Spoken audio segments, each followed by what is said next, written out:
चलिए हिंदी खबर पर बातचीत करने के लिए डॉक्टर संदेश यादव हमारे साथ जुड़ गए हैं। रेल मंत्रालय भारत सरकार महासचिव भारत गौरव अवार्ड फाउंडेशन से बहुत बहुत स्वागत करते हैं संदेश यादव जी आपका हिंदी खबर पर। जी बहुत बहुत धन्यवाद। ठीक है सर, बहुत सारे काम आप कर रखे हैं, कई चीजें मैंने आपके बारे में पढ़ी है सर, ब्लड डोनेट को लेकर करें या फिर कई ऐसे मुद्दे जो कि नहीं लोग बता पाते उसको लेकर आप हमेशा आगे आते रहे हैं। सर सबसे पहले जानना चाहेंगे अपनी फाउंडेशन की ओर से कितने काम आपने ऐसे किए? देखिए भारत गौरव अवार्ड फाउंडेशन देश के छुपी हुई प्रतिभाओं के लिए काम कर रहा है। जी। पिछले 7 वर्षों से हम लोग कार्यरत हैं। भारत के हर राज्य में हमारे लोग हैं। हमारे प्रतिनिधि चाहे हम दिल्ली में हों, चाहे अंडमान निकोबार में हों, चाहे नागालैंड में हों, चाहे लद्दाख में हों, भारत के हर कोने पे हमारे लोग हैं। और हम लोग थोड़ा सा साइलेंट रेवोल्यूशन पे ज़्यादा काम करते हैं। हमारा फोकस ये रहता है कि हम चीज़ों को करें और जन जन तक पहुँचें, आम आदमी तक पहुँचें। और उसके लिए ज़रूरी नहीं है कि हम उसका कोई क्रेडिट लें। ब्लड डोनेशन कैंप हों, चाहे देश के हमारे फौजियों के संबंध में कोई काम हो, चाहे किसी भी प्रकार का कोई आयोजन हो, बहुत सारे प्रकार के आयोजनों को मिलकर, या खेलों को बढ़ावा देना हो, कला एवं संस्कृति को बढ़ावा देना हो, ऐसा कोई भी क्षेत्र है जहां हम लोग काम कर रहे हैं। और शायद हम लोग कोशिश कर रहे हैं कि हम किसी भी क्षेत्र से अछूते ना रहें। और उसके लिए हमारी पूरी टीम बधाई की पात्र है।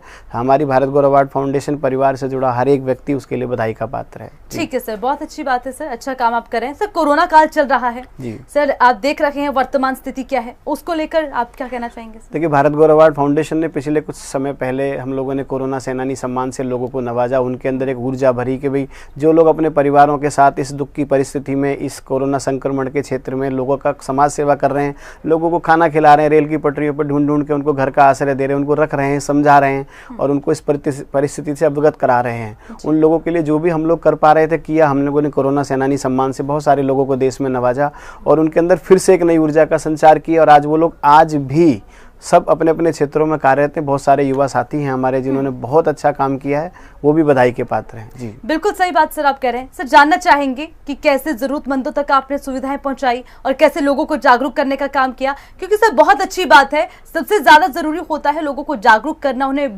बूस्टअप करना। तो ये काम आपने कैसे किया सर? देखिए हमारे जितने भी युवा साथी हैं, हमारे भारत गौरव अवार्ड फाउंडेशन परिवार से या हमारे लोकसभा क्षेत्र से जितने भी लोग थे या जो पार्टी के हमारे कार्यकर्ता संपर्क में हैं, हमने सब लोगों के साथ संपर्क साधा। उनको अलग अलग क्षेत्रों में उनकी ड्यूटी लगाई, अलग अलग क्षेत्र में उनको साधन और संसाधन मुहैया कराए, लोगों को समझाने के लिए उनको पहल कराई।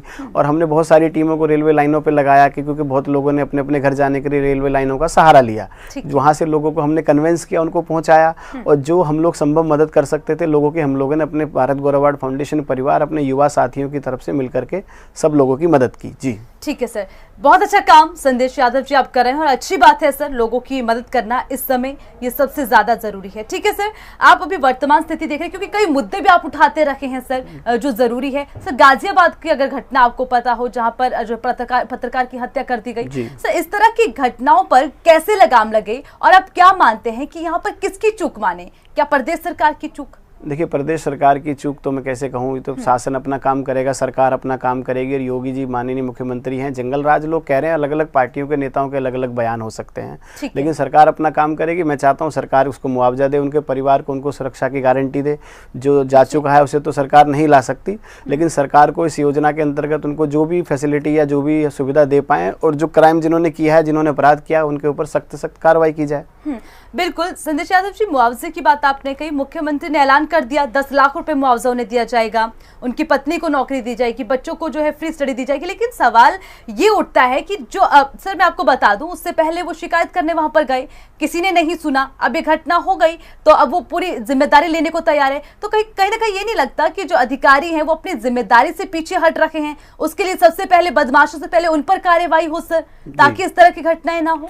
देखिए शासन अपना काम करेगा, पुलिस अपना काम करेगी और ज़्यादा से ज़्यादा, जरूरत से ज़्यादा उनको सख्ताई की जरूरत है। और जब पत्रकार हमारे देश में सुरक्षित नहीं है तो हम किसकी सुरक्षा की बात करते हैं? पत्रकार तो हमारे देश का चौथा स्तंभ है और चौथे स्तंभों की तो हर बात को सरकार को तुरंत प्रभाव से समझना चाहिए, सुनना चाहिए था, उस पर कार्रवाई करनी चाहिए थी। अगर उस समय कार्रवाई हो गई होती तो शायद ये दुख की परिस्थिति नहीं पैदा होती हमारे सामने। पर कोई बात नहीं, चलिए जो हुआ सो हुआ। अब आगे शासन को अपनी कार्रवाई करके इस पूरे मामले को करना चाहिए और दोषियों को सख्त से सख्त सजा देनी चाहिए। ठीक है सर, बिल्कुल सही बात आप बात कर रहे हैं, कहीं ना कहीं जो कसूरवार हैं, दोषी हैं, उन पर कार्यवाही होनी चाहिए, लेकिन सबसे ज्यादा जरूरी ये कि जो कार्यशैली है, जिसका सिस्टम बिगड़ता जा रहा है, उसको सिस्टम में लाना ज्यादा जरूरी है। ठीक है संदेश यादव जी, और आपकी फाउंडेशन से जुड़ी हुई तमाम जानकारी आपने दी है सर, और आपसे समझना चाहेंगे आगे के लिए आपकी क्या स्ट्रेटेजी है सर, कैसे आप प्लानिंग बनाते हैं अपनी फाउंडेशन में? देखिए, हमारी कमेटी के जितने भी लोग हैं भारत के राज्यों में जाते हैं, हम उन लोगों तक पहुंचते हैं जो अनसंग हीरोज है, जिन्हें मौका नहीं मिला मंच पे आने का। एक राष्ट्रीय स्तर पे एक क्षेत्र का जो सबसे छोटा कार्यकर्ता है, जो सबसे ज़्यादा क्षेत्र में समाज सेवा करता है, चाहे वो नक्सली क्षेत्रों में कर रहा है, चाहे वो हमारे देश में किसी भी क्षेत्र में काम कर रहा है, जो वास्तव में ज़मीन पर सेवा करने वाले लोग हैं, उनको मंच नहीं मिलते हमारे यहाँ। हम उस मंच को साझा करते हैं, लोगों को देश के सामने लाते हैं, उनकी बातों को, उनकी उपलब्धियों को सरकार तक पहुँचाते हैं। भारत गौरव के माध्यम से कितने लोग ऐसे हैं जिनको देश में राष्ट्रीय युवा पुरस्कार से सम्मानित किया गया, पद्मश्री पुरस्कार से सम्मानित किया, बहुत सारे लोगों को सरकार ने नवाजा, उसके बाद उनको रिकॉग्नाइज भी किया। और हमारी जो मुख्य भूमिका है वो देश के अनसंग हीरोज़ के साथ काम करने की मुख्य भूमिका है, और पूरा शासन और प्रशासन हमारा इसमें सहयोग करता है। हमें जितने आवेदन देश में मिलते हैं उन सभी में से हम लोग चयनित प्रतिभाओं को चयन करते हैं और उनको सम्मानित करते हैं। जी, तो सर उसका क्या प्रोटोकॉल रहता है, कैसे सर आप चिन्हित करते हैं लोगों को, उनके द्वारा किए जा रहे कामों को, उनको सर उसके लिए भी तो कोई प्रक्रिया रहती है? जी देखिए, क्या होता है, मान लीजिए जो व्यक्ति समाज में काम कर रहा है, हर व्यक्ति चाहता है जो रिकॉग्नाइज किया जाए, उसको मान सम्मान दिया जाए। अब उन लोगों में मान लीजिए 3000 लोगों ने हमें आवेदन किया, 3000 लोगों में से 30 लोगों को चयनित करना है।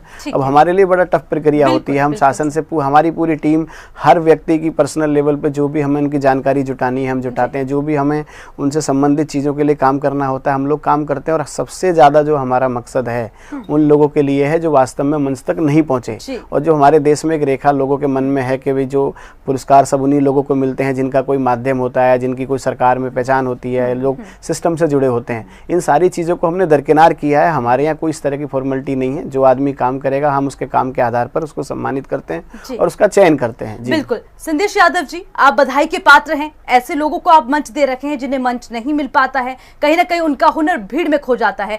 सिर्फ 30 सेकेंड अगर आप जनता को कोई संदेश देना चाहते हैं। देखिए, जितना भी हमारे देश का माहौल है, हम आज भी कोरोना संकट में हैं और आज भी कोरोना का संक्रमण दिन प्रतिदिन बढ़ रहा है, और हम लोगों को इस समय सबसे ज़्यादा अपनी सुरक्षा करनी चाहिए, अपना आपका ध्यान रखना चाहिए। हम सुरक्षित रहेंगे तो देश सुरक्षित रहेगा, और जब हम जितना अपने परिवार के लोगों का सम्मान करेंगे, परिवार के लोगों का ध्यान रखेंगे, उतना हम देश का ध्यान रख पाएंगे। मैं चाहता हूँ जितने भी युवा साथी इस देश में हैं, हमारा देश 56% के आसपास हमारा देश युवा पीढ़ी का देश है, और जितने भी युवा साथी अपने अपने क्षेत्रों में काम कर रहे हैं, वो किसी भी दल से आते हों, किसी भी समाज से आते हों, किसी भी जाति समुदाय कहीं से भी वो आते हों, उनको क्षेत्र में अपने अपने स्तर पर काम करना चाहिए। और आपका कार्य जो है वो हमेशा सराहा जाएगा, चाहे कोई भी सरकार आए, चाहे कोई भी सरकार जाए। कार्य करने के लिए हमें किसी भी प्रकार की निजी स्वार्थ के साथ हमें कार्य नहीं करना चाहिए। हम कार्य कर रहे हैं और अच्छा काम करते रहना चाहिए। जी। वाकई में संदेश यादव जी, बहुत अच्छा काम आप कर रखे हैं, आपके विचार इतने अच्छे हैं सर, और लोगों को मंच दे रखे हैं, इतना अच्छा काम आप करें। एक बार फिर बहुत बहुत बधाई सर आपको, बहुत अच्छा लगा हिंदी खबर से जुड़ने के लिए, बहुत बहुत शुक्रिया। फिलहाल के लिए इतना ही, देखते रहिए हिंदी खबर।